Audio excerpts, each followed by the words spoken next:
এখন পর্যন্ত যেই প্রফেসর ইউনূসের হাতে পুরো বাংলাদেশটাকে তুলে দিয়েছি আমরা গত বছর আগস্ট মাসে, সেই প্রফেসর ইউনূস এমন কি করলেন যে তার কাছে এখন বন্দরের ব্যাপারে আমরা ভরসা করতে পারছি না, বাংলাদেশ বিমানটা কোথায় থাকবে সেটার ব্যাপারে ভরসা করতে পারছি না। আসল বাস্তবতা এগুলো না, এগুলো হচ্ছে আপনারা জানেন যে বাংলাদেশে বিশেষ করে চট্টগ্রামে যারা রাজনীতি করে, এই রাজনীতিক বিনিয়োগ লুটপাট বাণিজ্যের একটা কেন্দ্র হচ্ছে চট্টগ্রামের বন্দর।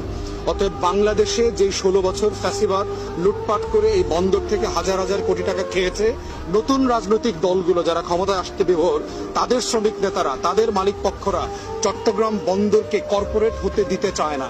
তারা এটাকে পেশাধারিত্বের ভিত্তিতে চলুক, সেটা হতে দিতে চায় না।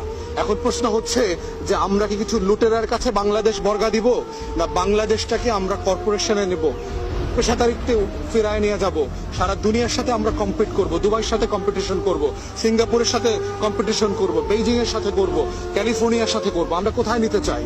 অতএব সেই জায়গায় প্রফেসর ইউনূসের উদ্যোগকে আমরা স্বাগত জানাই। আমরা মনে করছি এটা রাইট ডিসিশন।